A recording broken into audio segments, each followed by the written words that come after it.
Hello everyone, कैसे हैं आप सब। मेरा नाम वैभव कौशिक है और आप सभी जुड़ चुके हैं संस्कृति रोजगार के यूट्यूब प्लेटफॉर्म पर। आज से हम स्टार्ट कर रहे हैं point to point study programme.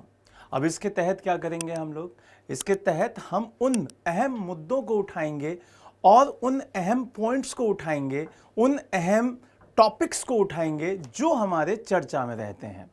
आज हम एक ज्योग्राफी का टॉपिक है जो कि है भूकंप के जोन्स। आज हम उसके बारे में बात करेंगे। चलिए स्टार्ट करते हैं अर्थक्वेक जोन्स इन इंडिया। अब सबसे पहले ये सवाल आता है कि ये कितने हैं।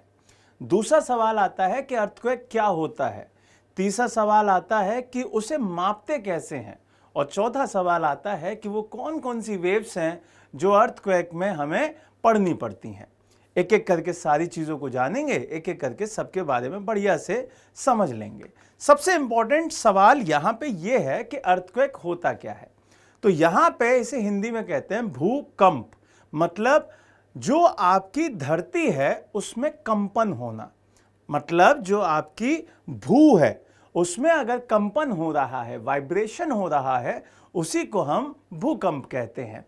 पहली बात तो आपको समझ में आ गई होगी कि भाई भूकंप का मतलब धरती के अंदर कंपन होना। अब ये दो तरीके से हो सकता है, या तो बाहर से कोई फोर्स लगे तो भी आपके पास भूकंप आ सकते हैं, या अंदर से खुद जो आपका इंटरनल जो फोर्स है वो लग रहा हो तो भी भूकंप आते हैं।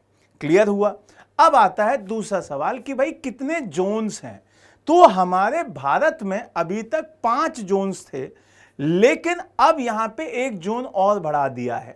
तो टोटल अब जो जोन हो गए हैं वो हो गए हैं 6। अब यहां पे एक नहीं रखा जाता है, 2 3 4 5 6। इसका मतलब काउंटिंग में 5 है लेकिन जोन हमारे पास 6 दिखाई देते हैं। अब वो कौन कौन से हैं वो यहां पे आपको दिख रहे होंगे। जोन नंबर 2, जोन नंबर 6 तक ये पूरा यहां पे दे रखा है। अगर ये मैप की बात करूं तो मैप में आपको क्लियर दिखाई दे रहा होगा कि ये जो ब्राउन कलर है वो आपका जोन नंबर 6 है, और आपके पास जो ये रेडिश कलर दिखाई दे रहा है ये जोन नंबर 5 है। यही वो दो जोन हैं जो सबसे ज्यादा खतरनाक माने जाते हैं, सबसे ज्यादा खतरा यहीं पे होता है। तो यहां पर आपको समझना होगा कि ये कहां कहां पे हैं। तो ये जो जोन नंबर आपका 6 दिखाई दे रहा है वो आपका एक तो प्रॉपर ये बेल्ट दिखाई दे रही है, ये भी आपका 6 है। एक बेल्ट यहां पे अंडमान एंड निकोबार वाला है, ये भी 6 है। और यहां इस एरिया में गुजरात के ये भी 6 है। तो ये वो सबसे ज्यादा सेंसिटिव एरिया है जहां पे आपको सबसे ज्यादा भूकंप के खतरे में रहना पड़ता है। भूकंप यहां पे सबसे ज्यादा खतरनाक आते हैं। अगर इसकी डिटेल एनालिसिस देखें तो यहां पे प्रॉपर मैंने आपको दिखाया है चार्ट बनाकर कि जो जोन नंबर 6 है उसमें कौन कौन सा आता है भाई। एक तो आता है आपका हिमालय वाला क्षेत्र, एक आपका अंडमान एंड निकोबार वाला क्षेत्र, और एक आपका कच्छ वाला क्षेत्र। ये आपके 3 क्षेत्र जोन नंबर 6 में रहते हैं। अब आते हैं जोन नंबर 5 में। तो पूर्वोत्तर के जितने हिस्से हैं वो वाले, फिर आपका दिल्ली एनसीआर और उत्तर भारत के कुछ क्षेत्र, ये आपका जोन नंबर 5 में आता है। जोन नंबर 4 में भी आपका खतरा, वहां पे भी खतरा रहता है, ऐसा नहीं कि खतरा नहीं रहता है। उसमें कौन सा क्षेत्र है भाई, गंगा के मैदानी इलाके हैं, महाराष्ट्र है, कर्नाटक का कुछ हिस्सा है, ये वाला एरिया आपका जोन नंबर 4 में आता है। 3 और 2 ये आपको थोड़ा सा माइन्यूट दिखाई देंगे, यहाँ पे कम रहता है। तो ये चीजें आपके लिए इंपॉर्टेंट हो जाती हैं, आपको पता होना चाहिए कि भाई कौन सा जोन यहाँ पे दिखाई देता है। अब यहाँ पे बात करते हैं भूकंप के बारे में, भूकंप विज्ञान के बारे में। तो यहाँ पे उत्पत्ति कैसे होती है, तरंगे कौन सी यूज होती है और इसको मापते कैसे हैं वो जानना जरूरी है। तो ये सारी चीजें आपको समझनी होंगी। एक शब्द लिखा है यहाँ पे फोकस, और एक शब्द लिखा है एपिसेंटर।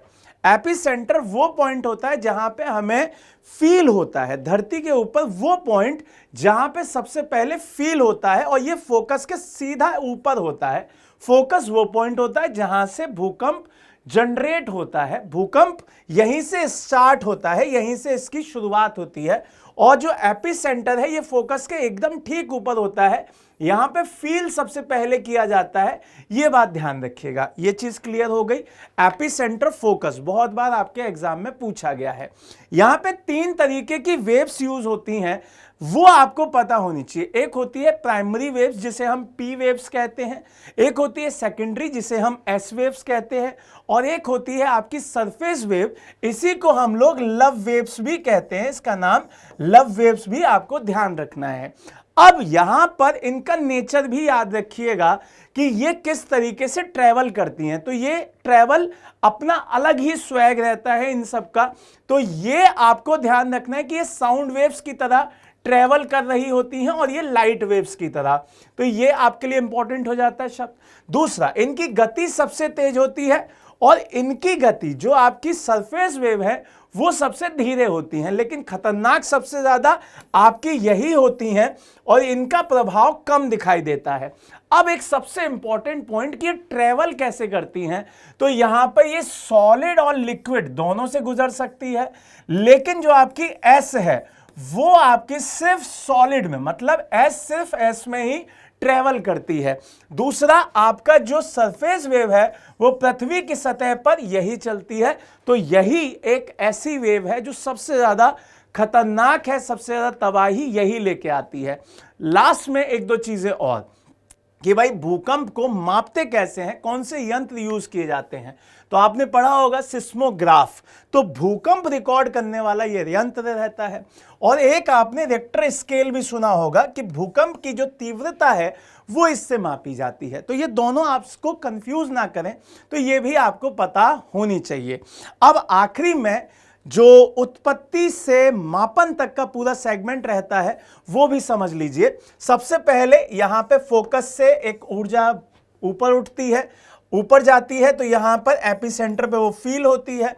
पी और एस का जो सफर है वो चल रहा होता है, और सतह पर कौन सी वेव दिखाई देती है भाई, आपको सरफेस वेव दिखाई देती है, और यही विनाश कर रही होती है। इसको कौन माप रहा होता है, सिस्मोग्राफ और रिक्टर स्केल अपनी अपनी तरीके से इसकी जानकारी यहां पे हम तक पहुंचाते हैं।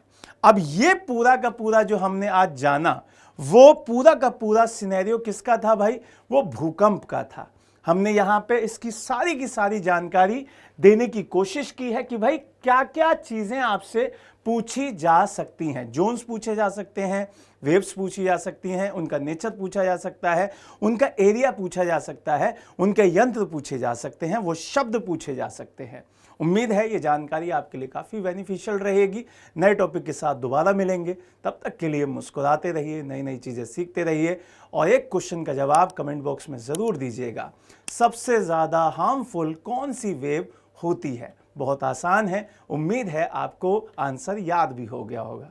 कमेंट बॉक्स में आंसर ज़रूर दीजिएगा। जो पहली बार जुड़ रहे हैं, चैनल को सब्सक्राइब कीजिएगा। जय हिंद, जय भारत।